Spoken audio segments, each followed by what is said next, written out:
Nah, em, sebenarnya teman-teman sama kenal juga gitu kan. Mungkin kalau sebut kenalan juga tadi saya Rian dari CoinFox yang hari ini akan jadi moderator nih untuk Pak Andri dan Pak Irwan di sini gitu kan. Suatu kehormatan nih buat saya bisa ngobrol bareng researcher, dosen mungkin akademisi di sini gitu kan. Yang bakal bersama kita sekitar mungkin 40 sampai 60 menit ke depan gitu kan. Jadi di sini ada Pak Andri juga kebetulan dosen saya dulu gitu kan di Telkom gitu kan. Ini kenal juga big data dan data scientist expert juga. Lalu juga merupakan founder dari Chief of Lab Social Competitive Data dan juga director dari Digital Business Solution Researcher di Telkom. Nah, mungkin nanti bisa kenal lebih lagi kali Pak Andri ya. Dulu juga ada Pak Irwansyah yang merupakan researcher juga um, co-founder dari Net Zero dan juga kalau nggak salah bagian dari Brain ya. Brainnya juga lagi banyak diperbincangkan nih Pak di Web3 gitu kan. Kayak wah IPB ini juga salah satu nih yang udah mulai ke sektor AI, blockchain dan sebagainya. Karena kita dari pelaku dari komunitas juga sangat pengen nge-support gitu kan dari segi akademisi gitu kan gimana cara kita bisa partisipasi dan ngedorong adopsi blockchain dan teknologi ini nggak cuma dari segi bisnisnya tapi mungkin dari segi paling dasar akademisi di kampus juga bisa kita support gitu. Nah, mungkin sebelum kita mulai, kita kenalan dulu mungkin lebih detail dari masing-masing narasumber. Mungkin dari Pak Andri dulu, mungkin Pak boleh kenalan gitu kan kesibukannya dan sekarang lagi apa mungkin gitu. Mangga Pak Andri. Terima kasih Mas Rian. Terima kasih ya. Sore buat rekan-rekan semua. Sore juga Pak Irwan atau Mas Irwan saya panggilnya. Masih muda sebenarnya ini. Jadi saya memang dosen ya, dosen akademisi. Jadi kalau di Indonesia memang akademisi itu selain dosen dia peneliti. Jadi double ya, double job ya. Harus bisa teliti dan harus bisa ngajar ya. Kebenaran saya itu sejak satu dekade terakhir memang di data analitik ya, big data, AI dan lain sebagainya. Mungkin sejak tahun 2019 saya mulai tertarik dengan blockchain. Waktu itu saya dibantu juga Mas Rian di tim Mas Rian sebelumnya, bantuin saya bikin kurikulum ya. Jadi ini luar biasa, kurikulum itu menjadi andalan saya untuk bikin satu mata kuliah namanya blockchain teknologi dan token ekonomi. Ada labnya juga, labnya dibantu oleh asosiasi juga berkaitan dengan blockchain. Sehingga intinya saya tuh kami itu sebenarnya nggak unggul-unggul amat. Jadi kalau orang industri nunggu orang akademisi sebenarnya salah juga. Ini adalah suatu proses di mana Web3, kemudian blockchain teknologi, kemudian segala infrastruktur yang berkaitan dengan ekonomi jenis baru ini justru diinovasikan oleh industri. Bahkan AI pun bukan dari akademisi. AI itu dari industri ya. Jadi apa peran akademisi di kemajuan ini adalah kita memang fokus melakukan analisa ya, melakukan riset ini yang handal mana mana yang layak dan lain sebagainya. Tapi coba-cobanya di market itu memang industri. Jadi terus terang kami itu selama ini dibantu. Nanti industri juga ada untungnya dengan adanya talent ya. Nextnya itu talent yang kami produksi di kampus dari hasil riset kami sehingga industri tadi bisa menggunakan. Jadi kalau mungkin kalau ditanyakan kerja saya selama ini ngapain ya tetap aja riset ya, Mas Rian, Mas Irwan ya. Jadi riset aja terus Mas Irwan suka ngechat saya malam ngapain Pak bikin riset ya gitu ya kerjaan saya ngeriset-riset aja. Tapi kenapa ini menarik ya? Karena memang saya lihat saya itu fokusnya di digital ekonomi di atas nih. Digital ekonomi masa depan itulah fully digital yang disebut di seluruh topik di CoinFox ini adalah di Prokfest ini ya adalah banking, metaverse, social network, e-commerce dan lain sebagainya. Itulah future digital kita ya, future digital ekonomi ya. Jadi sangat penting bagi saya untuk menggabungkan data analytic science dengan AI dan kemudian dengan blockchain, kemudian saya lakukan semuanya penelitian just for me is for fun gitu. Gitu aja Mas, mungkin Oke. Mas Rian ya. Luar biasa Pak Andri, terima kasih. Nah mungkin berikutnya Pak Irwan nih gitu kan, mungkin boleh kenalan juga kesibukannya sekarang atau mungkin nanti juga boleh cerita sedikit mungkin tentang Brain atau apa, enggak Pak Irwan. Baik, terima kasih banyak Mas Rian. Suara saya jelas ya? Jelas Pak. Jelas jelas Selamat Mas. sore, selamat sore Pak Andri. Apa kabar Pak? Saya butuh ujangan nanti, mau sidang tertutup soalnya. Eh, Sukses Mas. ya, sama. Baik, Mas Dian, terima kasih banyak atas undangannya. Itu kemarin sebenarnya nggak tahu nih apakah salah orang gitu ya ngundang saya apa gimana. Jadi yang pertama kegiatan saya tuh salah satunya memang tadi yang Mas Dian sebutin bahwa saya researcher di Brain IPB University ya. Kebetulan kita dari beberapa waktu yang lalu sudah sering ketemu sama klien kalian yang memang basicnya di pemerintahan ya. Dan Brain ini kan sifatnya memang digunakan tujuannya untuk ke arah blockchain, robotik, artificial intelligence network. Jadi memang itu saat ini adalah kalau dibilang kebutuhan bukan lagi gaya-gayaan gitu karena memang yang saya lihat bahwa pemerintah saat ini kan memang mengarah ke sana dan segala macamnya. Kemarin kalau saya lihat juga kebetulan dari BUMN, salah satunya di ID Food, itu mereka punya yang namanya roadmap untuk ke traceability rantai pasok dan kemudian juga enhancement ke arah artificial intelligence juga gitu. Jadi memang arahnya memang sudah ke sana gitu. Terus kemudian selain itu juga kita kemarin juga ke Badan Sertifikasi Halal ya untuk saat ini tahun tahun 2023 proyeknya udah jalan dan udah selesai terkait artificial intelligence pada sertifikasi halal dan eh, saat itu sebelum menggunakan AI itu 100.000 sertifikat halal tuh selama 1 tahun. Nah, sekarang itu menggunakan AI 100.000 sertifikat tuh selama 1 bulan. Jadi itu jauh lebih cepat ya mekanismenya sebelum menggunakan dan sesudah gitu. Nah, jadi sama dengan Pak Andri, kalau ditanya kita kesibukannya apa ya riset gak ada lagi. Jadi setelah paper submit itu kita nggak nyantai nyari lagi masalah apa nih yang belum diselesaikan gitu. Kalau nggak ada masalah kita cari-cari lagi masalah. Emang suka nyari ribut aja gitu gitu. Sebenarnya yang kalau dilihat dari beberapa yang kemarin gitu ya, kan enak tuh ya orang-orangnya ya orang-orang bisnis gitu. Duitnya banyak ya. Kalau researcher itu udah pusing duitnya nggak ada. Bedanya di situ aja sih konsepnya. Ya, cuman ya ini Iya. karena ya memang karena kebutuhan juga dan kebetulan saya juga udah terjebak nih ya untuk S3 ya daripada saya menyesal sekarang, mendingan menyesalnya nanti aja kalau udah lulus.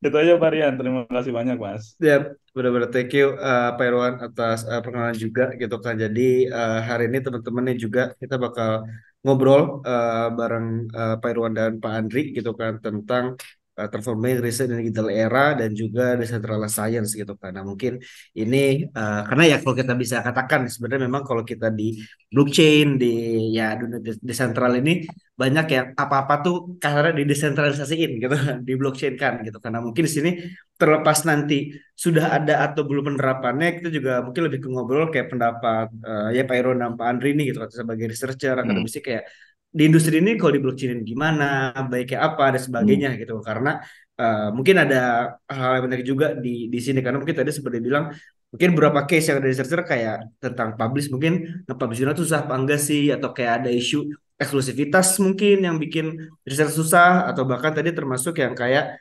masalah-masalah researcher ini dalam artian di kota sekarang kan banyak disebut creator ekonomi ya, di mana kayak kalau di blockchain tuh kita partisipasi dapat. Nah mungkin mungkin nggak ya kalau di riset ini didesentralisasiin, apakah mungkin para researcher ini bisa lebih mendapatkan banyak penghasilan? Nah mungkin kita bakal banyak diskusi sana juga nih gitu kan.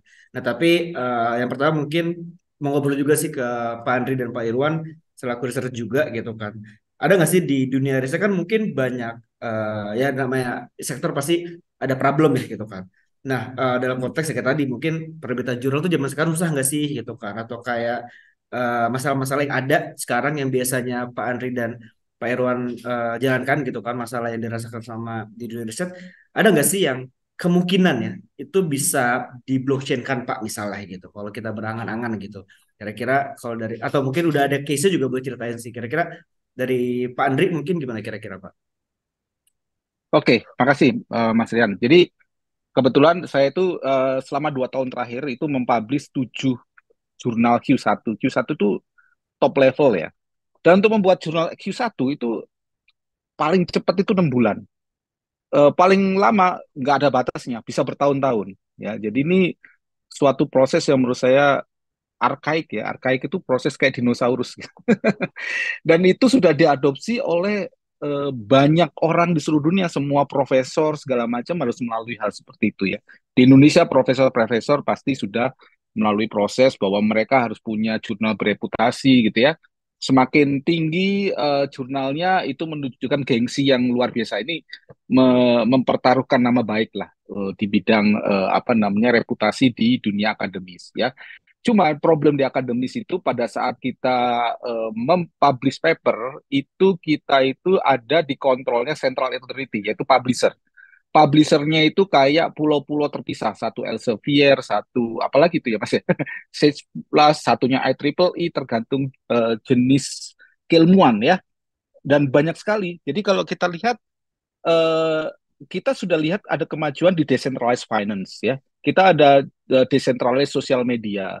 Kita ada hal-hal lain yang kita bisa desentralisasi. Tapi di dunia akademisi justru adalah suatu dunia yang sangat terbelakang dari sistemnya. Kenapa kayak gitu? Karena di sana itu mereka itu let's say gini, saya mau mengadopsi decentralized science. Ada suatu gerakan namanya open science lah. Boleh Pak Andri, malah mereka minta-minta itu, bikin paper dipublish ke sini. Nah, saya bisa ngabisin memproduksi paper, mesti riset saya misalkan setahun, saya publish di open science, gampang publishnya, tapi nggak ada capnya. Kalau di halal tadi ada capnya halal ya. Ini ada capnya, ini Q1 gitu ya. Maka saya nggak bisa nanti ajukan untuk naik jabatan. Jadi problemnya apa? Problemnya itu di proses atau bisnis model atau proses bisnis yang ada sekarang itu harus melalui central authority. Kalau enggak, saya nggak bisa dapat nilai untuk naik. Nah, kalau kita bilang apakah mungkin? Mungkin sekali itu dirombak semua, tapi ya harus dirombak dengan aturannya. Jadi aturannya sendiri yang ya seperti kita kalau di decentralized finance kan enak ya, kita bisa saja membuat directly peer-to-peer payment atau directly peer-to-peer transaction. Tapi kalau sekarang saya membuat paper kemudian dikritisi oleh Mas Irwan gitu ya, apa yang Mas Irwan peroleh gitu ya? Mas Irwan nggak peroleh apa-apa gitu ya. Mas Irwan juga bisa, let's say, nge-review paper dari publisher terkenal, nggak ada dapat ininya. Kalau kalau reviewer kan nggak dapat apa-apa itu, nggak dapat duit, nggak dapat apa-apa. Kita bisa rubah itu ya. Saya undang Mas Irwan mau nge-review paper saya, papernya Mas Irwan saya review. Saya kasih review saya sangat tajam. Kemudian orang-orang bisa ngelihat review saya bisa dikasih token lah. Yang bisa saya lakukan apapun nanti ya. Misalkan saya nanti mendapatkan reputasi tinggi kalau nggak harus uang ya, ataupun bentuk ini yang lain ya, reward yang lain ya. Jadi menurut saya proses reviewer akan jauh lebih cepat, kemudian apa namanya proses penerbitan juga jauh lebih cepat. Jadi singkatnya itu ini adalah proses yang sangat luar biasa ribet gitu Mas. Nanti kita teruskan lagi cerita. Mungkin saya kembalikan lagi ke Mas Rian. Itu masih masih mute Mas Rian. Lupa, iya benar Pak. Jadi benar, mungkin salah satu tadi kalau dari Pak Andri lebih ke arah gimana caranya tadi ya, lebih ke publishing lalu juga tadi reviewing gitu kan, yang mungkin masih menjadikan masalah central authority juga ya, mungkin yang bisa dikatakan kalau di industri yang paling, misalnya kalau orang-orang maksimalis di kita nih kayak, wah itulah yang harus didesentralisasikan, nah gitu gitulah gitu kan biasanya. Nah Iya ya. mungkin kalau dari Pak Irwan gimana Pak tanggapannya Pak? Baik, terima kasih Mas Rian. Sebenarnya overview dari Pak Andri udah bagus banget ya. Jadi saya mau cukup menambahkan sedikit aja begini. Kita udah tahu ya kalau dalam dunia akademik yang namanya apa eh, shadow, yang namanya shadow library itu udah ada. Contohnya science apa Sci-Hub gitu. Itu kan shadow library. Kenapa kok Sci-Hub itu bisa muncul? Karena memang kekecewaan banyak peneliti gitu bahwa eh, uniknya Shadow Library ini kan munculnya karena apa sih peneliti-peneliti itu ketika dia sudah menerbitkan jurnalnya dengan papernya dengan mahal, tapi ketika dia mau download sendiri dia tuh harus bayar gitu. Nah itu kan unik ya. Bahkan ketika misalkan kita papernya di-download oleh orang lain, yang orang lain tersebut itu harus bayar $50 gitu, kita tuh nggak dapat apa-apa sama sekali sebagai author dari si paper tersebut gitu. Itu kan unik gitu. Nah, ini kan berarti di balik akademik yang sangat tinggi itu ya di atasnya tuh ada kapitalisme sebenarnya kan gitu. Jadi kapitalisme yang sangat-sangat benar-benar mengikat kita sebagai peneliti dan memaksa kita. Apalagi ditambah dengan tadi Pak Andri bilang aturan. Kenapa? Karena salah satu aturan yang harus kita lalui, mau tidak mau itu kan harus membuat paper yang terindeks Scopus. Nah, untuk masuk Scopus itu kan mau nggak mau kita harus ikutin aturan-aturan yang ada di paper tersebut, di jurnal tadi. Contohnya MDPI kemarin aja itu 30 juta untuk Q1 ya. Contohnya MDPI itu 30 jutaan untuk satu 40 paper juta yang mungkin sekarang Mas. oh iya, Pak, Dolar apa rupiahnya turun. itu eh, iya benar ya, 40 jutaan ya. Itu cuman untuk paper yang 8 sampai 12 halaman aja. Coba bayangin aja satu paper Q1 untuk ke sana itu sangat, dan itu pun kalau misalkan kita mau gratiskan, orang-orang yang mau download itu harus bayar. Nah, pertanyaannya adalah ketika misalkan banyak orang yang tidak bisa mengakses jurnal, terus kemudian mereka harus bayar, otomatis kita susah untuk disitasi orang tersebut. Paper kita susah untuk disitasi orang tersebut dan akhirnya kita bingung. Nah, itu berarti ada kemajuan teknologi atau kemajuan ilmu pengetahuan yang terhambat gara-gara duit gitu kan. Terus kemudian juga negara-negara yang sifatnya contohnya kayak negara-negara yang lagi bangkrut atau berkembang, Sri Lanka, Bangladesh, dan lain sebagainya, ketika mereka mau langganan jurnal itu, mereka juga akan kesulitan untuk melakukan langganan tadi gitu. Sedangkan Sci-Hub itu terus-menerus sampai sekarang diburu. Bahkan kemarin update-nya itu sampai 2021. Kalau misalkan nyari paper yang 2022 ke atas itu susah untuk dapetin di Sci-Hub lagi gitu karena itu makanya Sci-Hub itu bisa masuk ke dalam shadow library yang semi semi blockchain lah gitu. Anggapnya gitu semi decentralized gitu. Nah, sebenarnya dengan Sci-Hub sendiri saja itu kan sudah mulai ada benefit bahwa eh, tidak semua peneliti itu merugi di situ karena bisa aja mereka itu untung. Kenapa? Karena tadi ketika misalkan paper mereka masuk ke dalam Sci-Hub, itu paper tersebut itu kan mau tidak mau akhirnya bisa disitasi oleh orang tersebut dan itu akan menaikkan impact buat penelitinya tadi gitu dibandingkan mereka harus masuk ke dalam jurnal yang berbayar. Nah, dengan desentralisasi itu yang tadi yang mekanisme kapitalisme tadi itu bisa dihilangkan secara otomatis sebenarnya. Karena ketika misalnya kita submit paper ke satu jurnal, siapa nih yang mau nge-review gitu? Itu mereka bisa ramai-ramai untuk nge-review gitu. Dan yang lebih penting adalah eh, auditornya itu editornya itu juga tidak terlalu ribet, terus kemudian review juga banyak, bisa dilihat banyak orang, terus kemudian juga si ilmu pengetahuannya juga bisa saling terkait satu sama lain. Jadi ketika misalkan saya misalkan computer science, anggap aja saya mendalami network science gitu ya. Terus kemudian saya lagi bikin bikin paper network science, terus kemudian ternyata di situ ada review dari orang-orang kimia atau orang-orang dari farmasi gitu. Mereka ketika baca, wah ini kayaknya bisa nih digunakan untuk paper saya gitu. Nah akhirnya mereka bisa kolaborasi di situ tanpa harus mereka terbatas dari apa institusi, organisasi dan lain sebagainya. Yang kedua selain itu desentralisasi sains itu penting karena apa? Karena eh, ketika kita misalkan punya pendanaan, saat ini kita kan kalau mau dikasih hibah dari pemerintah, yang ditanya itu adalah RAB. Itu kan unik. Kita tuh malah diribetin sama RAB. Itu unik. Jadi kita tuh cuma disuruh untuk laporin kwitansi gitu. Sedangkan kalau kita pakai desentralisasi itu tuh bisa. Jadi misalkan penelitiannya itu kita bisa jadikan milestone. Jadi ketika misalkan dia sudah tahap milestone mana, bisa dicek kerjaannya, kemudian itu tuh bisa langsung ke smart contract untuk dikasih tahu kalau milestone ini selesai, maka akan turun pendanaan sekian persen dari seluruh pendanaan gitu. Itu smart contract secara otomatis tanpa harus dia ngecekin kwitansi satu persatu gitu. Dan itu sudah lebih worth dibandingkan kalau kita pakai administratif yang seperti tadi kan kita bisa aja bikin administrasi sendiri, kwitansi sendiri dan lain sebagainya gitu. Tapi kalau misalkan tadi menggunakan desentralisasi science, itu ketika misalkan ada pendanaan berbasis milestone, ketika milestone itu selesai, smart contract akan otomatis mengenerate untuk memeriksa itu apakah sudah selesai atau tidak, dan kemudian nanti dia akan melaporkan kepada orang yang fundingnya itu, kemudian si funding itu akan mengirimkan sesuai dengan syarat yang sudah dipenuhi oleh si smart contract tadi berdasarkan milestone tadi gitu. Nah, itu kan sebenarnya lebih presisi, lebih akurat ya dibandingkan Ya, dengan yang saat ini sedang terjadi. Itu saja mungkin Mas Rian untuk pembukaan. Terima kasih banyak. oke, luar biasa. Eh Pak Irwan tadi ya tambahannya mengenai gimana satu problem mungkin tadi juga cukup menarik adalah tentang proses misalnya pendanaan untuk riset gitu kan. Mungkin kayak kalau kita ngomongin pendanaan riset sekarang, mungkin ke pemerintah tadi ke butuh RAB, butuh kwitansi dan jika kita konekin dengan smart contract gitu kan, itu kan pasti lebih tersistem dan juga otomatis gitu kan untuk researcher juga gitu kan, lebih memudahkan dari sistem juga. Nah, mungkin pertanyaan berikutnya ini sebenarnya hampir udah jam juga nih sama Pak Irwan gitu. Tapi kayak mungkin dari Pak Andri juga gitu. Kita lebih ke arah kalau tadi masalahnya mungkin sekarang lebih ke arah gimana nih gitu kan. Gimana kira-kira sistem decentralized science ini nih atau ya sistem blockchain ini bisa mentransformasi bahasanya lah ya kondisi saat ini gitu kan. Mungkin dalam konteks publishing gitu kan atau kayak scientific collaboration juga kan sometimes ada riset yang kolaborasi gitu kan atau hal lainnya. Mungkin kalau dari Pak Andri dulu nih gitu kayak ada nggak data science yang mungkin mentransformasi kondisi penelitian saat ini gitu.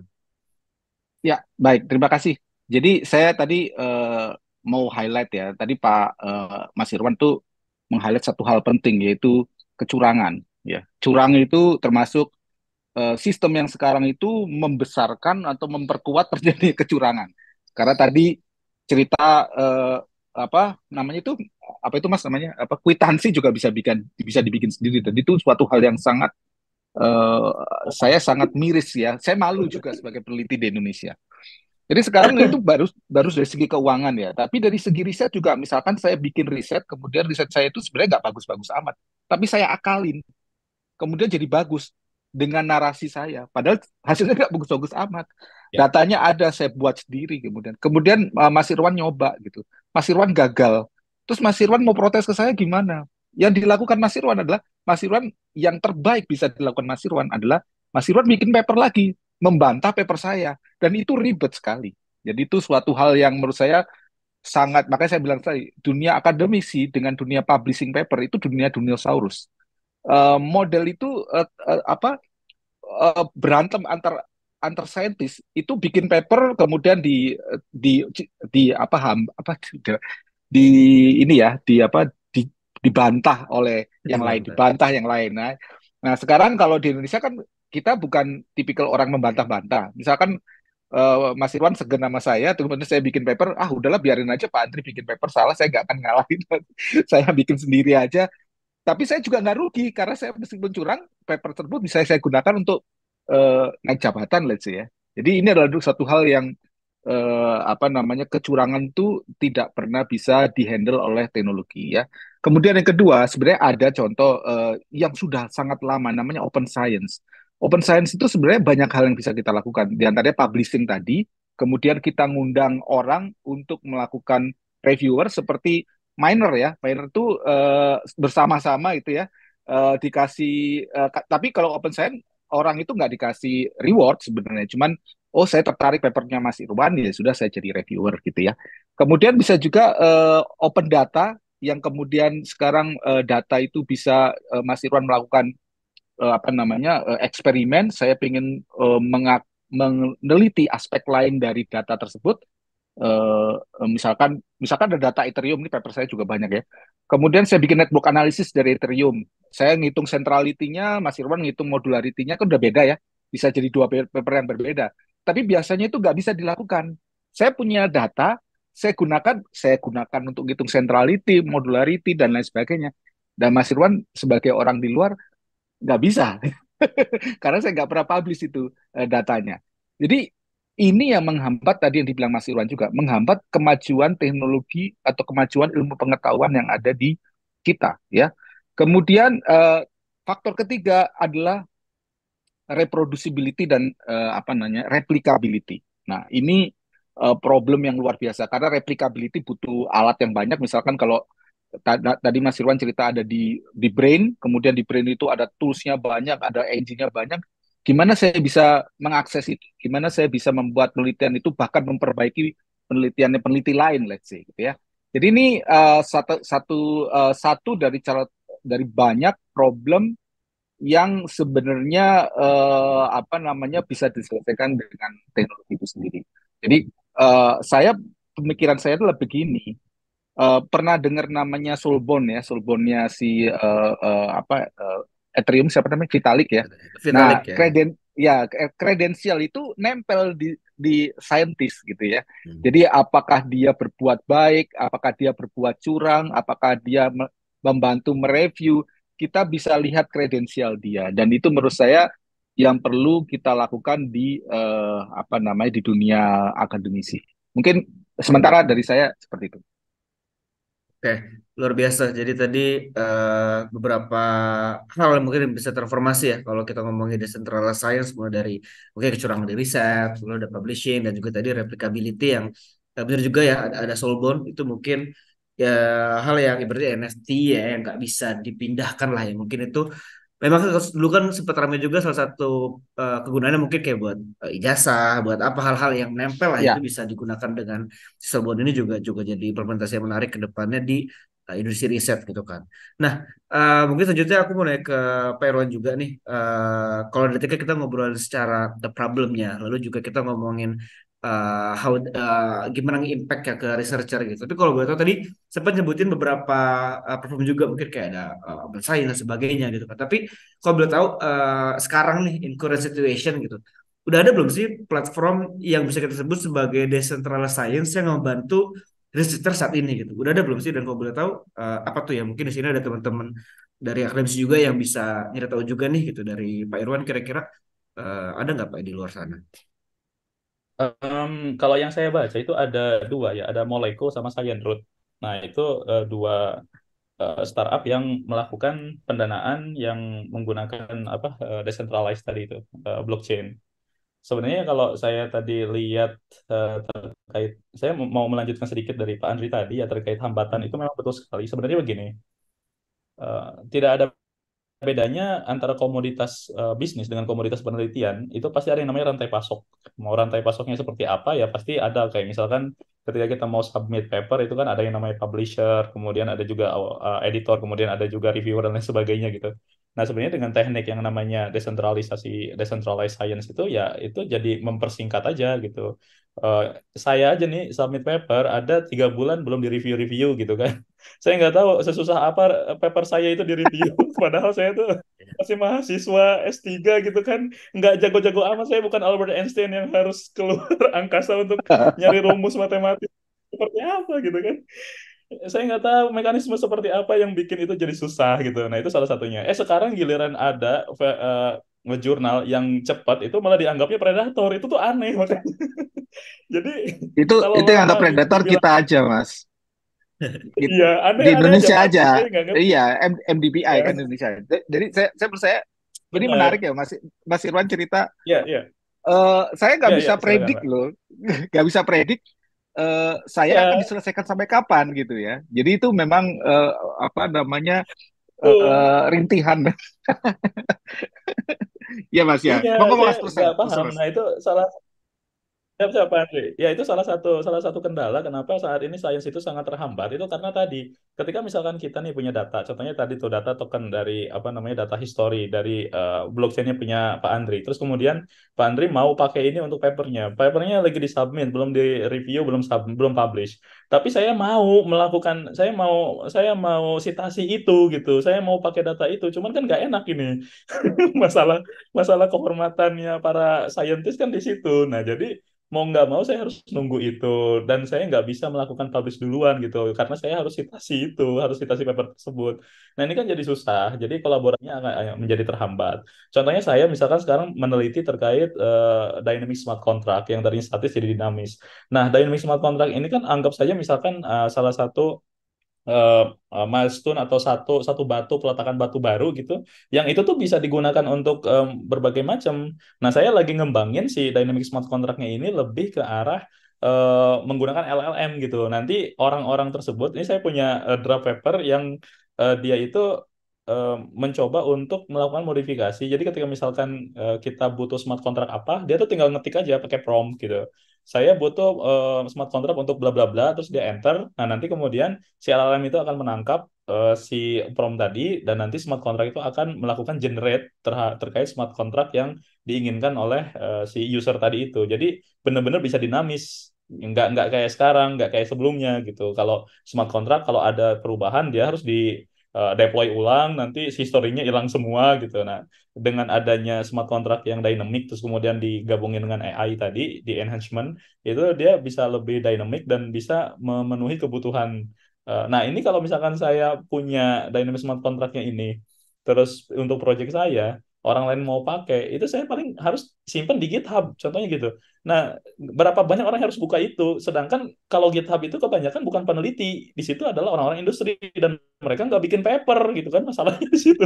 Iya. Akhirnya mereka akhirnya mereka pakai nih apa model punya saya gitu, nggak apa-apa dipakai di industri. Tapi kan saya nggak punya impact, nggak dapat impact di situ. Sebagai peneliti saya nggak dapat apa-apa. Nggak ada citasi, nggak ada apa gitu. Ya nggak apa-apa kalau cuma ucapan terima kasih, tapi kan ucapan terima kasih tidak akan menambahkan impact terkait terkait angka kredit saya Nggak, gitu. nggak ada real impact ya Mas ya. Ada real impact dalam angka kredit gitu Pak. Ya minimal Exactly. misalkan anggap aja misalkan kalau di dalam smart contract contohnya ya, ketika saya disitasi oleh 100 peneliti lebih untuk jurnal Q1, kemudian di smart contractnya ada syarat begitu, maka angka kredit saya naik 50% misalkan gitu. Itu kan lebih Ya. enak gitu ya. Jadi kita tahu tujuan kita ngapain, kita tahu target kita yang harus ngapain gitu. Jadi ekosistemnya berjalan dengan baik gitu. Karena kita sama-sama tahu, kita udah tahu harus ngapain untuk mencapai target tersebut, untuk paper ini kira-kira berapa lama, terus kemudian apa yang mesti dikolaborasikan, datanya dari mana, siapa aja yang menggunakan. Itu tuh semuanya bisa kelihatan gitu dan itu jauh lebih baik gitu daripada kita yang kayak sekarang yang kata Pak Andri betul. Kalau di dalam kita tuh unik ya, kita di dalam papernya meneliti berbagai macam kebaruan, banyak tuh novelnya Q1 segala macam, tapi ketika kita mau menerbitkannya menggunakan ya proses zaman Romawi kuno itu aneh.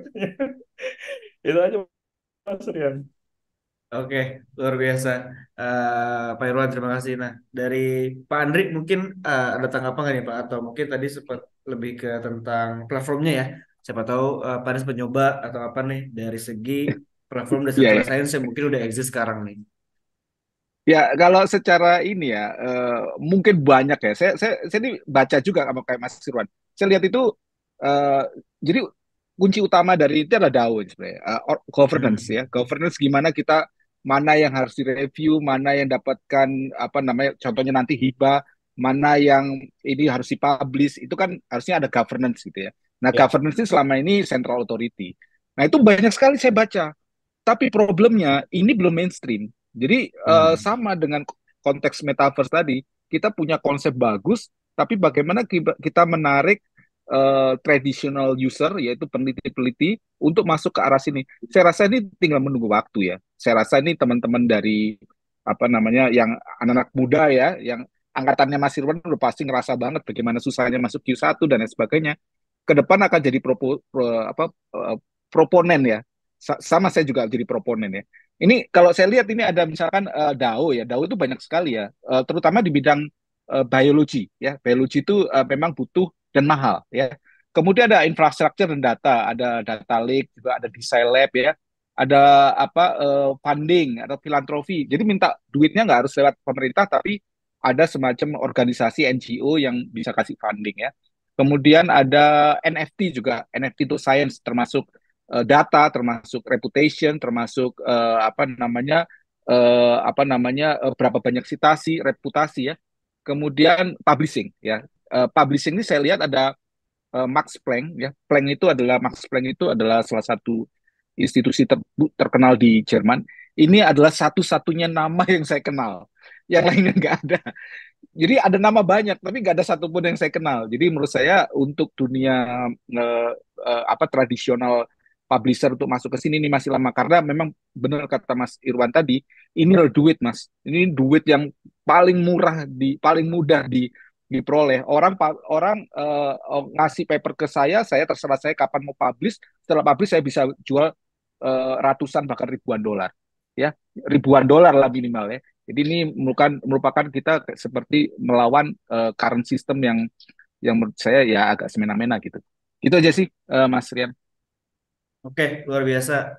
Terima kasih Pak Andre nih. Jadi tadi juga menarik ya. Tadi sempat kita disinggung juga tentang DAO atau Decentralized Autonomous Organization gitu kan. Di mana itu juga ternyata salah satu hal yang bisa diadopsi nih di riset dan benar juga sih ya. Karena kalau di industri sekarang memang banyak juga DAO-DAO seperti itu kan biasanya kayak sejauh ini kebetulan saya juga di Algorand gitu. Kadang juga memakai DAO itu memang buat governance mau apa nih ke depannya community gitu biasanya kan kayak oke Ya, kita 2024 mau bikin A atau B kalau di governance company biasanya kan. Tapi ini juga ternyata bisa diadopsi di riset dan mungkin ini yang bisa banget. belum dilirik nih gitu kan. Ini siapa tahu ada Ya, business person di sini ini sesuatu peluang bisnis apa sih atau peluang kerjasama gitu. Ternyata ada demand di sini, ada hal yang sektor yang belum kesentuh dan ternyata Indonesia banyak gitu kan. Ibarat artian researcher banyak yang butuh connect dengan fundraise dan sebagainya. Di sisi lain juga lebih sentral dan tadi banyak hal-hal yang udah dibahas juga sama Pak Andri dan Pak Irwan juga.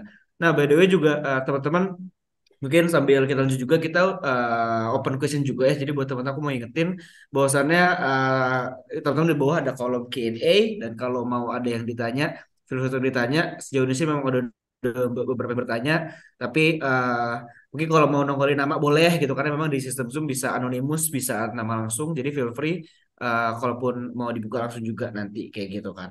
Nah, mungkin kita juga bakal langsung masuk ke Q&A gitu kan kita bahas salah satu nanti gitu kan. Ada beberapa pertanyaan yang cukup menarik gitu kan. Salah satunya mungkin ini pertama ada pertanyaan dari Anonymous ya, kebetulan Anonymous semua. Nanti habis ini mungkin kalau ada yang nggak Anonymous lebih enak ya, jadi disebut namanya nih. Gak usah malu-malu guys, nggak nggak dikasih nilai kodator ya, gitu kan. Dia Mas Rian dia mencoba menerapkan konsep blockchain ya karena Oh dia iya, anonymous. iya benar-benar. Jadi Anonymous semua sangat jadiannya. sangat menjiwai. Iya benar-benar. Jadi Menjiwai konsepnya. iya benar.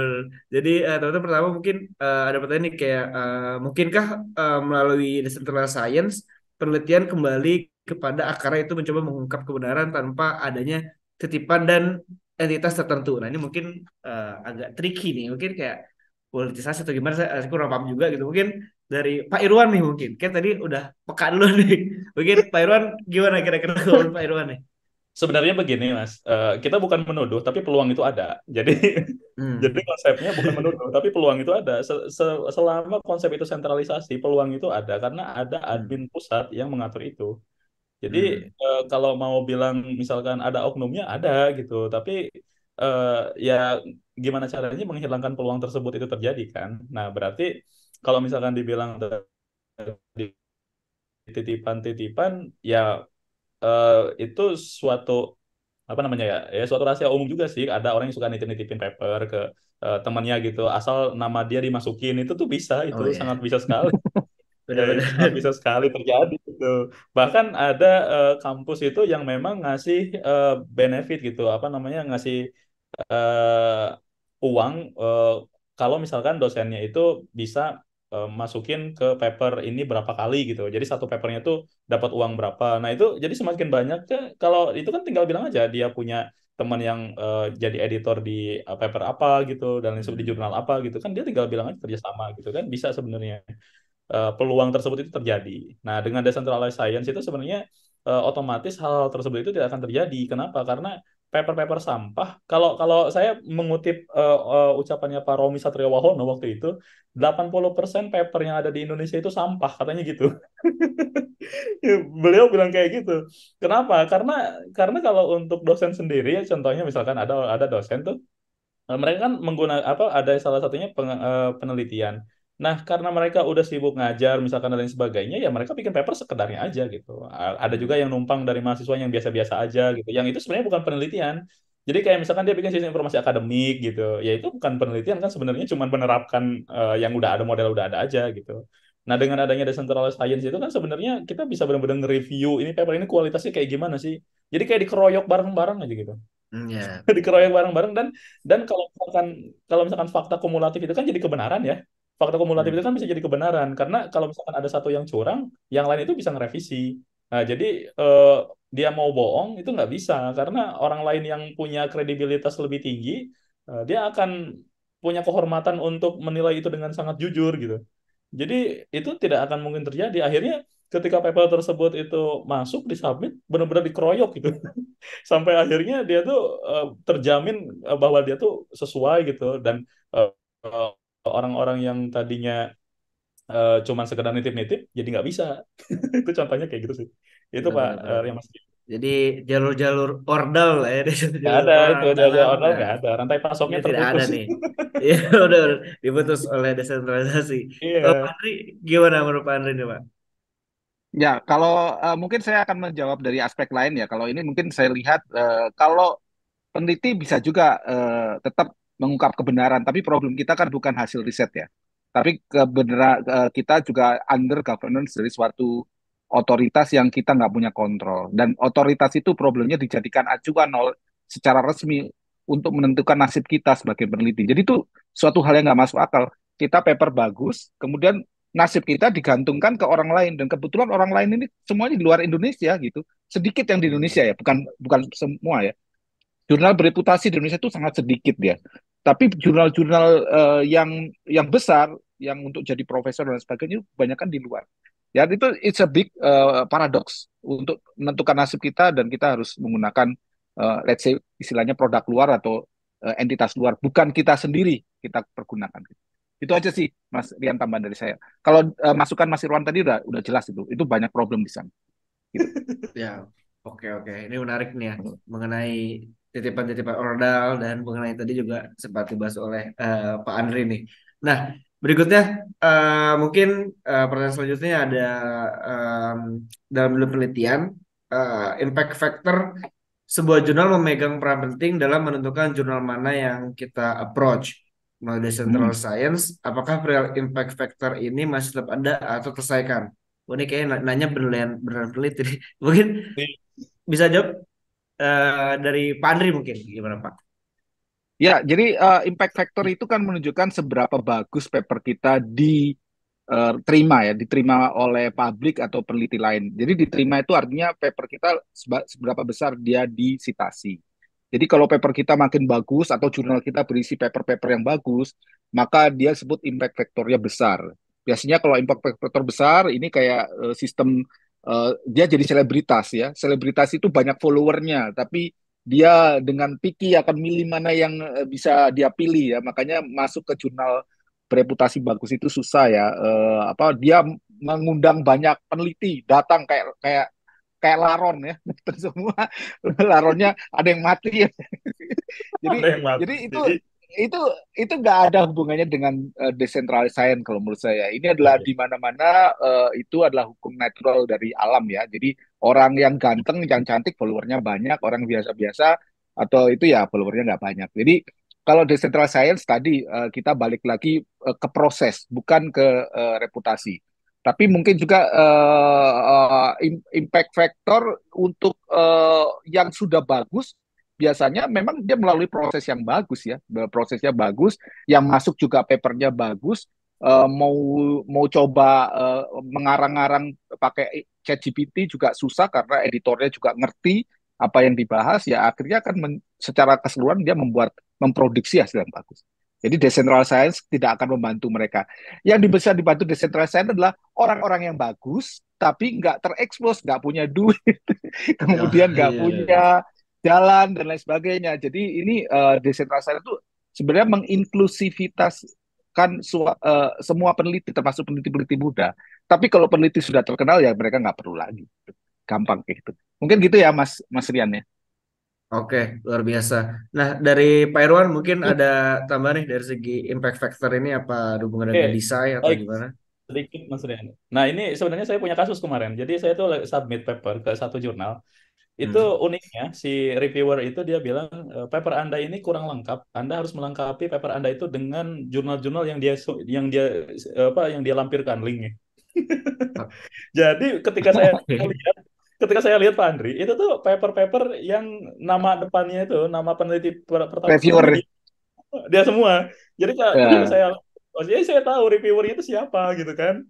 Nah, ini tidak akan ya, terjadi kalau pakai decentralized science itu nggak bakal terjadi. Kenapa ya, kenapa ya, itu ya. terjadi saat ini? Kenapa itu terjadi saat ini? Karena ya tadi dia punya hak Hmm, prerogatif untuk menolak si paper ini gara-gara tidak disitasi paper ini. Bayangin aja. ya.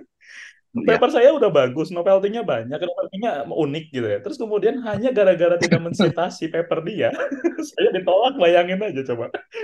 Jadi dengan adanya konsep sentralisasi aktor tadi, itu dia benar-benar merasa berkuasa. Jadi nggak ada ilmu pengetahuan lagi di situ.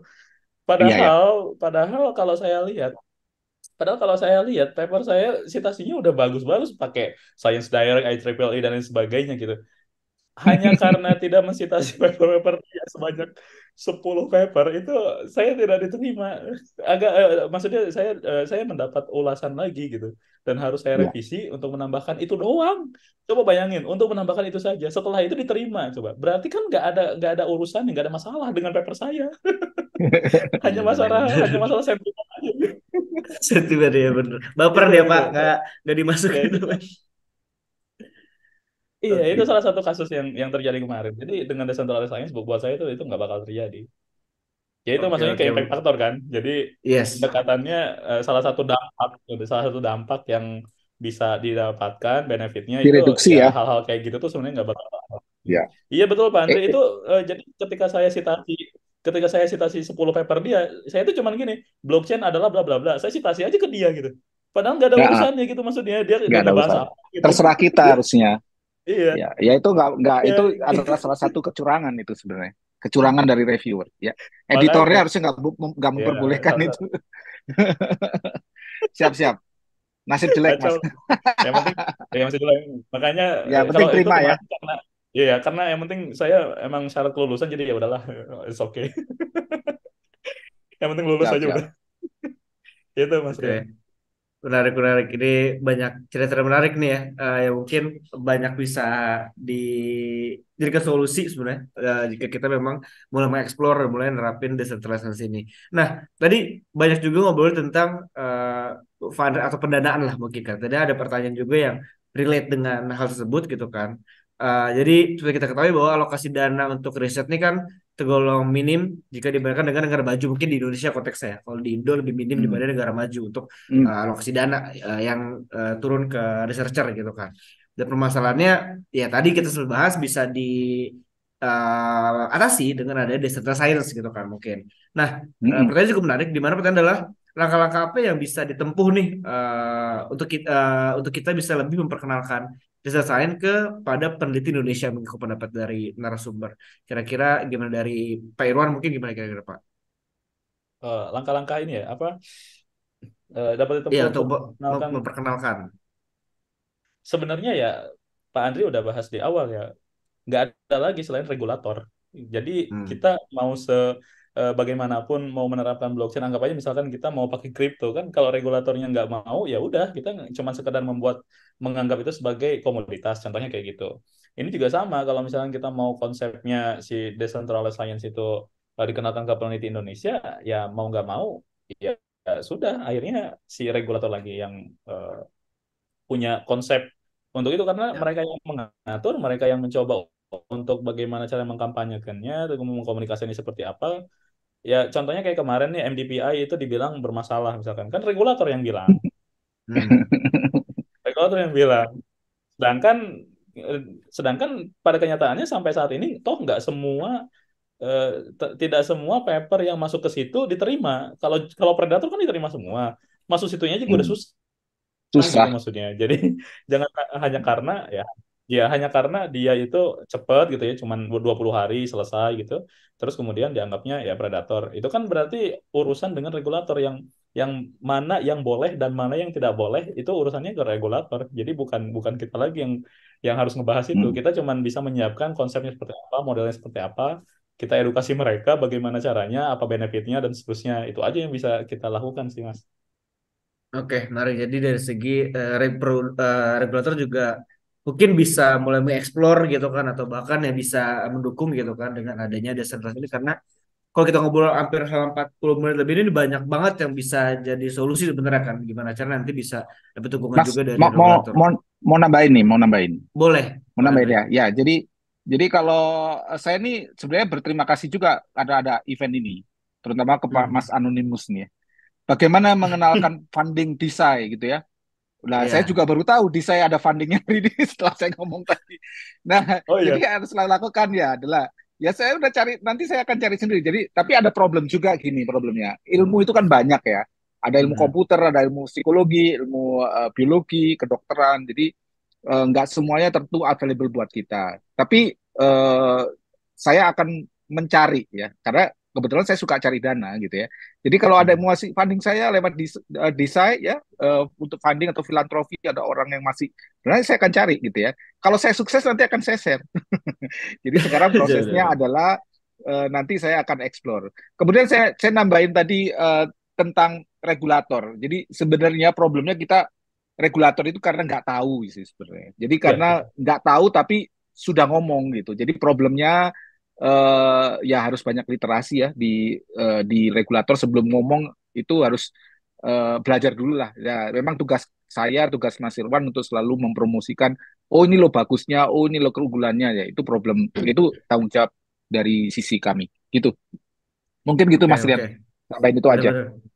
Jadi memang ini jadi satu hal yang bisa dieksplor ke depannya gitu kan. Atau mungkin juga tadi si Pak Irwan juga nyoba gitu kan dari riset juga nih gitu. Kalau dari kata Pak Andri, ya udah tadi coba kalau berhasil di-share gitu kan. Nah, saya bakal bantu Pak nanti Pak biar teman-teman juga tahu. Ini karena ini cukup menarik bahkan kalau kita dari ya komunitas nih ya. Ini sebenarnya topik yang bisa saya katakan pertama kali diangkat nih di Science karena oh, kemarin pun kita sempat nge-explore kan banyak sektor yang kayak belum sentuh deh. Terus sempat bahas desain kayak lagi rame di luar katanya gitu kan kayak oke nggak ya dibawa ke sini gitu kan kayak kalau ke Indo ke market ini dan ternyata jadi topik yang menarik yang mungkin sejauh ini belum belum banyak dibahas nih gitu karena mungkin nanti kita bisa sampai juga nih gitu kan ke asosiasi atau apa nih gitu. Jangan kripto mulu atau apa gitu kan ini ada sektor lain nih yang sebenarnya menarik buat diangkat dan sangat bisa nge-support ekosistem di Indonesia gitu kan. Nah, Em, lalu ada pertanyaan lanjutan nih gitu. Pertanyaan selanjutnya ada tentang first author dan second author. Mungkin tentang penulisan nih. Jadi ada istilahnya korek juga. Jadi perihal first author, second author dan lain-lain memegang peran penting dalam karir seorang peneliti gitu kan. Dengan adanya decentralized science nih, di mana sebuah peneliti bisa dikeroyok kan, kalau tadi seperti dikeroyok secara rame, apakah akan mereduksi pentingnya first author, second author dan lain-lain?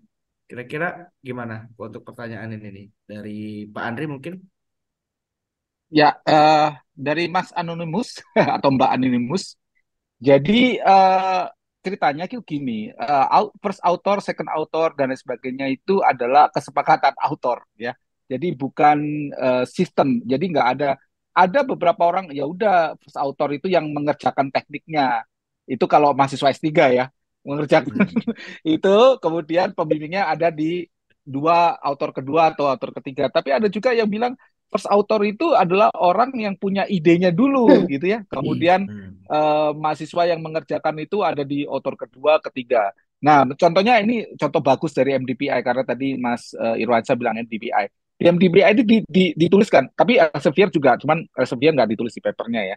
Itu siapa yang mempunyai konsep, siapa yang menganalisa data, siapa yang menulis draftnya, siapa yang memvisualisasi, siapa yang nyari duit, siapa yang jadi administrator gitu ya. Itu semuanya lengkap. Itu misalkan ada 5 author, yang punya ide pertama siapa, yang punya yang ngerjain datanya siapa, yang menulis siapa, yang nyari duit siapa, kan funding ya.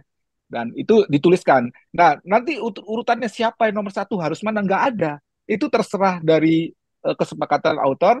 MDPI menuliskan itu supaya supaya pembaca itu melihat, oh ternyata yang punya ide itu penulis keempat, tapi yang nyari duit adalah penulis pertama. Jadi that's okay. Jadi yang penting konsensus di antara di antara author. Jadi nggak ada Hmm. hubungannya dengan, menurut saya ya, nggak ada hubungannya dengan desain. Gitu. Mungkin gitu ya. Oke, menarik. Jadi tidak kalau dari Pak Andri mungkin nggak terlalu ada korelasi. Nah, kalau dari Pak Irwan mungkin ada tanggapan Pak mengenai iya second author, first author. uh, betul sih kalau dalam paper itu ya second author first author itu ya tergantung dengan konsensus sih. Tapi kalau mahasiswa S3 nggak punya konsensus, Pak. Jadi Harus nurut, harus nomor satu. Kalau nggak bisa lulus nanti. ya kita kita nggak punya konsensus di situ, jadi kita tetap sentralisasi ya. Siap, siap, siap. Konsepnya. Ya itu jadi itu sesuai dengan kesepakatan aja sih siapa yang mau jadi first author, second author dan lain sebagainya gitu. Jadi nggak ada urusannya dengan nanti impactnya lebih banyak ke first author terus atau second author nanti gimana itu sebenarnya nggak ada sih karena eh, yang pasti sebenarnya kalau decentralized science itu jadi konsepnya ketika misalkan dia paper ada yang disubmit, kemudian dikeroyok sama reviewer, itu tuh orang-orang yang jadi penelitinya, sorry, yang jadi reviewernya kan banyak. Nah, orang kalau banyak itu biasanya suka beda-beda nih cara memperlakukannya. Misalkan satu reviewer itu ngelihat nih, ini penulisnya siapa ya? Coba gue cek gitu di Google, contohnya kayak gitu. Nah, jadi mereka bisa Hmm. lebih ngeliatin salah satunya profiling dan seterusnya gitu. Loh kok ini blockchain tapi dia kok bahasnya malah yang lain gitu. Contohnya kayak gitu. Ini dia baru belajar apa gimana? Itu kan bisa juga dijadikan salah satu ini ya konsep ya di situ untuk menjadi keputusan nanti si reviewer itu seperti apa atau mungkin nanti bisa ditanyakan. Jadi ini benar-benar menjamin salah satunya ya karena makin banyak orang, makin banyak juga pertanyaan, makin banyak diskusi, semakin juga nantinya transparan si paper tersebut itu yang dihasilkan ketika dia publish itu tuh lebih akurat dan lebih ini maksudnya kayak ya lebih jelas aja gitu lebih jelas dan transparan gitu sih Mas Rian. Oke, luar biasa. Menarik tanggapannya jadi perihal si Sekenotor, Piloto dan sebagainya ini. Nah, mungkin kita udah di 16:55 juga teman-teman. Nah, jadi mungkin ini adalah last question yang kebetulan mirip dengan question yang dari saya, tapi belum sempat ditanya gitu kan mengenai sudut pandang lain lah. Jadi kalau kita discuss ini kan lebih enak. Dari tadi kita bahas dominan mungkin lebih ke positifnya, lalu problem dan sebagainya gitu. Tapi ke sometimes kalau kita ngomong industri, ngomongin penerapan kan ada negatifnya gitu kan. Karena saya dapat kepikiran gitu kan. Sometimes kan kalau kita ngomongin riset, satu concernnya tuh di misalnya kayak tadi hak cipta mungkin atau hak paten dan sebagainya gitu kan. Tapi kan kalau kita ngomongin blockchain atau ini decentralized system kan identiknya dengan transparansi, itu juga hal-hal lainnya gitu kan. Nah, kira-kira dalam penerapan decentralized finance di mana orang-orang bisa open public mungkin dan sebagainya gitu. Kira-kira ada yang bertentangan dengan etik dalam penelitian nggak sih? Atau ibaratnya tadi ada yang juga lebih ke arah sudut pandang negatif lah mungkin ya dari diri saya sendiri kan kalau tadi kita bahasnya negatif sorry positif nih. Tapi di sisi lain kalau desain ini ditetapkan dan mungkin masif adoptionnya banyak oleh researcher, ada nggak peluang sisi negatif dari penerapan decentralized science ini? Mungkin dari Pak Irwan, silakan Pak. Baik Mas, terima kasih banyak. Ini sisi positifnya tadi yang udah kita bahas bareng-bareng ya. Jadi ini suatu Ya. peluang opportunity yang sangat baik banget gitu karena ya selama ini kita terkendala karena adanya sistem terpusat yang nantinya bisa sewenang-wenang karena dia yang punya otoritas tertinggi untuk melakukan apapun gitu ya. Entah dia mau reject atau mau submit accepted paper dan lain sebagainya gitu. Dan itu juga bisa melakukan apa itu juga bisa menjadi konsep yang lebih transparan, terpercaya dan seterusnya gitu. Karena tadi ya kolaborasi terus juga berbagai macam peneliti juga bisa masuk ke sana, bisa diskusi secara langsung tanpa harus mikirin instansinya dari mana dan seterusnya. Itu juga suatu manfaat atau benefit dari decentralized science. Kalau negatifnya ya sebenarnya kita jadi kecanduan sama blockchain nih. Jadi kalau blockchainnya gagal, misalkan itu penelitian papernya gimana gitu. Salah satunya itu. Jadi lebih ke tekniknya ya. Masalahnya kan di situ. Terus kemudian juga biaya implementasinya kalau misalkan di negara-negara yang kurang maju itu nanti gimana tuh untuk aksesnya, contohnya kayak gitu.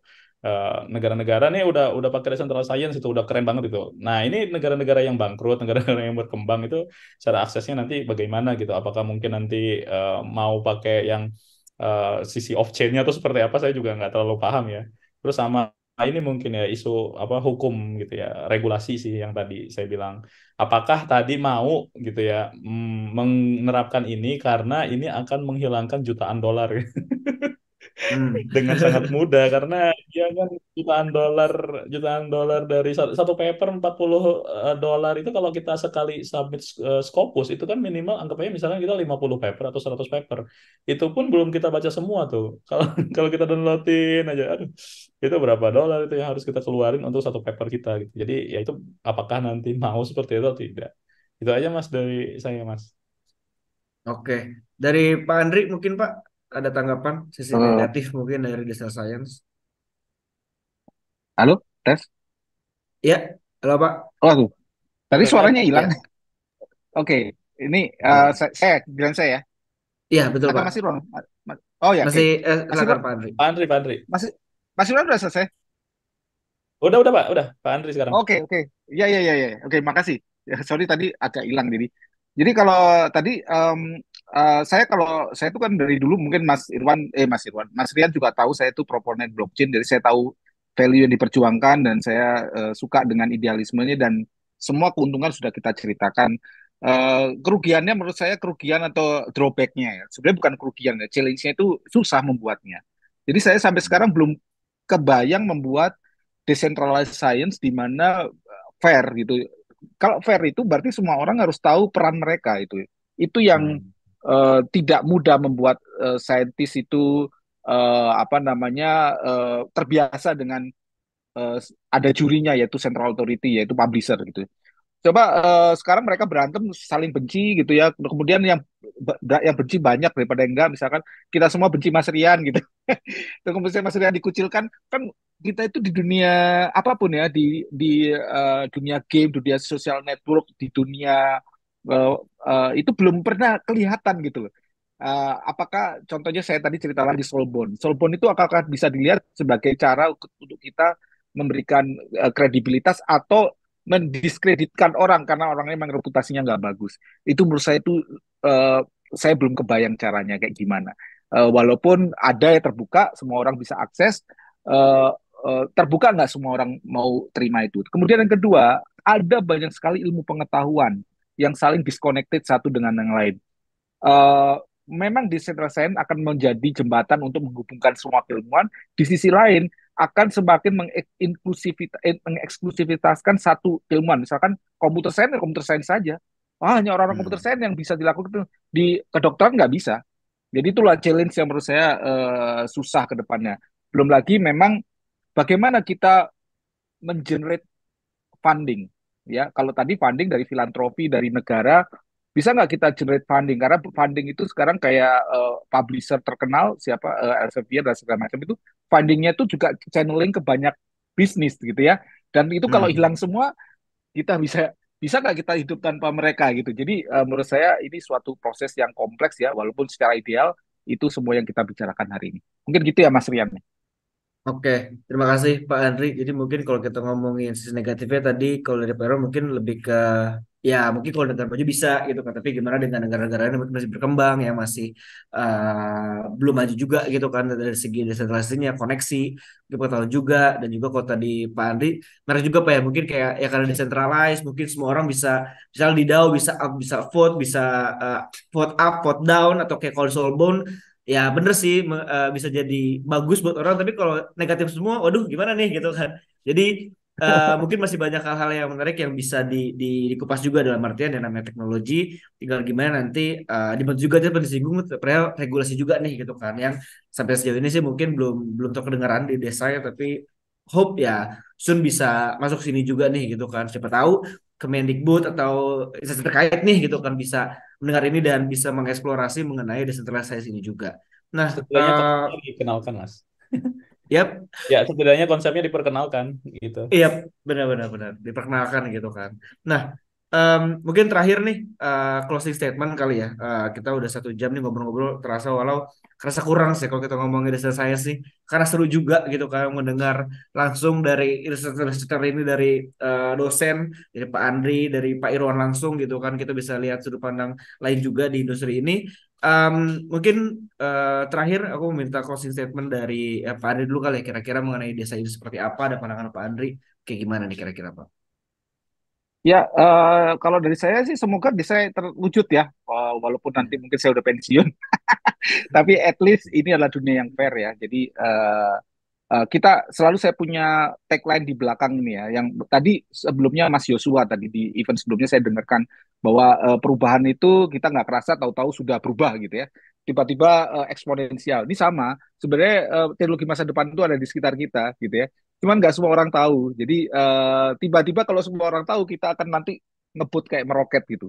Nah, mungkin dari sekarang ya kita siap-siap saja. Saya sendiri setiap kesempatan saya akan banyak bicara tentang hal ini. Bukan saya disuruh oleh Mas Rian, tapi dalam kepala saya sih udah merasa ada suatu hal yang tidak beres. Jadi ini perlu dilakukan. Jadi menurut saya kita tunggu saja ya. Semoga tidak lama lagi. Mungkin gitu ya, Mas Rian. Oke, siapa? Apa Pak? Jangan berarti Pak Andri jangan pensiun dulu Pak sebelum ada data science Pak. Siap, Bapak harus siap. tetap Mangga, ada Pak. mangga. Nah, kalau dari Pak Irwan gimana Pak Irwan? Closing statement-nya mungkin untuk Baik, sesi Mas ini. Rian. Jadi begini, eh, 1 tahun ke belakang saya nggak ngerti apa-apa tentang blockchain. Saya datang ke Univ Telkom, ketemu Pak Andri, ngobrol selama 2 jam. Saya dengerin tentang blockchain itu bagaimana konsepnya seperti apa, saya dalamin, saya baca-bacain paper beliau. Sampai saat ini saya kecanduan gitu. Jadi saya hijrah itu. Saya hijrah dari machine learning ke blockchain ya. Dan kemudian saya mencoba ternyata lebih unik gitu di sini gitu, lebih seru aja karena dia itu benar-benar ngobrolin tentang mekanisme berbagai macam gitu, berbagai macam industri, berbagai macam bidang dan seterusnya gitu. Jadi bahkan dia masuk, akhirnya saya kepikiran juga ya, gimana kalau sains itu bisa didesentralisasi gitu. Oh, ternyata benefitnya banyak banget yang kita udah sebutin tadi kan. Jadi buat saya konsep ini ya harus terus-menerus ya kita terapkan, harus terus-menerus kita gaungkan, kita suarakan gitu. Karena memang ya tadi Pak Andri bilang ada yang salah gitu. Sampai yang bikin saya kesel itu ya salah satunya paper saya belum di review-review sampai sekarang gitu. Ya itu karena kekesalan kekesalan pribadi ya, daripada saya kesel, saya cari aja nih gimana mekanismenya untuk solusi ke sana gitu. Ya mungkin habis ini kita mau bikin paper juga untuk desain gitu. Untuk desain itu central science. Konsep desain. Bagus tuh. Bener, bener, Iya, bener, konsep Siap, bener. siap. dasarnya kayak gimana tuh ya? Itu aja Pak Mas Rian, Pak Andri. Ya. Oke, luar biasa. Tadi kalau seperti dari Pak Irwan juga ya. Jadi menarik nih ya mengenai gimana cara kita mengeksplorasi data science gitu kan dan juga integrasi antara peran blockchain untuk riset di Indonesia. Ternyata masih banyak problem yang harusnya bisa di-solve dengan adanya blockchain. Mungkin tadi seperti kita bahas dari segi centrality yang ternyata nggak cuman jadi isu di perbankan mungkin atau di finance gitu kan atau di hal-hal lain di ada atau kayak sertifikat dan sebagainya tapi ternyata di per penelitian lah ya penelitian duniawi penelitian duniawi ini juga ternyata central authority juga punya peran penting gitu apa bukan peran pengaruh lah pengaruh untuk para researcher gitu kan terus juga ada menarik tadi penerapan gimana caranya ternyata DAO ini juga mungkin kalau dibikin versi researchernya juga bakal menarik gitu kan gimana caranya ada Decentral Autonomous Organization yang mungkin bisa mengkategorikan gitu kan mengkoneksikan antara researcher dengan filantropi gitu kan atau mungkin ya individu-individu yang tertarik untuk ibaratnya kayak mungkin kalau biasa sekarang tuh fundraiser NFT biasanya kan ya buat project buat jalan bisnisnya. Dan ini kan sebenarnya bisa kayak bisa Pak Andri atau Pak Irwansyah gitu ada platform yang mungkin merilis Pak Andri Pak Irwan bisa merilis 10 token gitu kan misalnya gitu kan lalu ada orang yang ya udah dia ngebeli karena bukan karena mencari keuntungan nih kan tapi karena support gitu kan untuk researcher ini bisa ngedukung ini konsep yang menarik yang harusnya bisa diterapin gitu kan untuk beberapa orang-orang yang saya rasa marketnya harus ada gitu kan dari segi fundraising DAO untuk researcher dan juga tadi kita bahas sedikit tentang regulasi gimana caranya juga ya mungkin kita perlu dorongan juga dari regulator dan juga gimana caranya itu juga bisa yang ngebuat masif adoption ke depannya dan juga tadi sempat bahas juga tentang soulbound itu juga harus hal-hal yang mungkin ke depannya bisa diterapin untuk credibility dan hal-hal lainnya mungkin itu beberapa buat teman-teman dan juga oke kalau ngomongin tentang penerapan juga kita sebenarnya ada satu konsep di event ini yang karena kadang beberapa kayak kemarin beberapa case juga menariknya ada yang masih awam banget Pak gitu. Ada yang kayak bahkan waktu kita ngomongin wallet, crypto wallet atau crypto exchange, ada yang kayak nanya apa sih bedanya e-money dan juga wallet gitu kan. Karena kalau buat orang common ini masih menarik gitu kan bedanya apa dan kita coba nabrakin konsep Pak. Jadi kita juga punya semacam digital certificate lah ya bahasa gitu kan dan Hmm. apa sempat Hmm. discuss kan karena market kita emang pengen coba umum gitu kan sempat discuss sama tim kayak kalau kita pakai oh Toto NFT orang oke nggak ya tapi nggak apa-apa gitu kan jadi kita teman-teman yang di sini yang mau coba klaim sertifikat digital lah gitu kan kita bahkan benar-benar kasih step-stepnya gitu kan dari gimana how to claimnya perlu login di mana dan sebagainya untuk kenal juga ke teman-teman ini loh bentuk digital certificate yang mungkin dalam konotasi secara langsung di dalam terserah dalam blockchain gitu kan jadi kita juga pengen dengan event ini bisa meningkatkan literasi gitu kan dan juga berpartisipasi lah buat teman-teman yang mungkin masih zero banget atau masih awam banget bisa kenal gitu mungkin kalau kata Pak Irwan 2 jam ngobrol Pak Andri bisa langsung setelah itu move on dari machine learning ke blockchain nah semoga dengan adanya event 2 hari ini nih banyak semoga teman-teman yang terdoktrin juga terdoktrin gitu kayak oh oke, kita masuk ke blockchain untuk bisa lebih maju di industri inilah kayak gitu teman-teman paling akhir kata dariku terima kasih banyak nih buat Pak Andri gitu kan dan Pak Irwan ini is honor lah for us gitu kan untuk bisa ngedatengin Pak Irwan dan Pak Andri gitu kan ke sesi kali ini yang mungkin bisa saya bilang juga dua researcher salah satunya nih yang lain tuh dispersion apa ini dua researcher yang luar biasa lah di industri blockchain dan semoga kedepannya ibaratnya jadi bisa jadi key figure nih Pak. Jadi habis ini kita komunitas atau media bikin apa udah nyarinya Pak Irwan atau enggak Pak Andri udah ini aja lah gak usah nyari yang lain-lain Ya, gitu kan tinggal berkembang aja nih. Ntar kita tularin lagi ke researcher-researcher lainnya. Terima kasih banyak Pak siap, Andri siap. atas waktunya, weekendnya. Terima Terima kasih Pak kasih. Terima Irwan. kasih banyak. Terima Semoga kasih. Sukses bisa selalu, Mas ngobrol-ngobrol Rian, Mas lagi. Irfan ya. Ya, Pak Andri, Sampai terima kasih jumpa banyak lagi Pak Andri. semuanya. Mas Rian, Mari pamit Thank ya. you. Mari. Siap. Thank you Pak Andri. Thank you Pak Irwan. Ya, siap. Thank you, Mas Rian.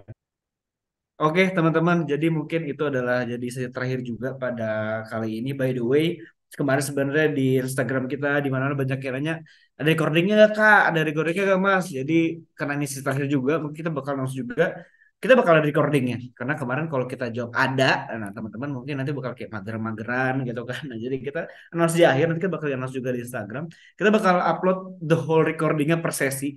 Jadi nggak per hari ya. Jadi teman-teman bisa nanti nyari di YouTube Coin Fox mungkin once kita udah upload semuanya per sesi total ada 20 sesi berarti selama 2 hari ini dan kita bakal announce semuanya recordingnya jadi buat teman-teman yang mungkin nanti ketinggalan dan mau atau kayak datang ke sesi ini tapi mau cari tahu tentang sosial media karena di sisi lain ya ini kan di Satoshi Clash di Vitalik Clash tadi sempat baca tentang decentralized social media dan ketinggalan nah nanti bakal ada apa namanya recordingnya juga dan kita juga mau ingetin teman-teman untuk bisa ikutan beberapa activation dari Fogfest salah satunya adalah tiket gratis ke Korea nih siapa tahu ada yang mau teman bisa upload momen teman-teman join di Fogfest apa kesan-pesannya upload di Instagram di feed lalu tag Ditgate Indonesia dan nanti ada link yang teman-teman bisa isi nah di situ teman-teman bisa dapetin kemungkinan atau kalau beruntung ya bisa dapet tiket dari Bitticket untuk pulang pergi dari Jakarta ke Seoul, Seoul Korea Selatan kayak gitu.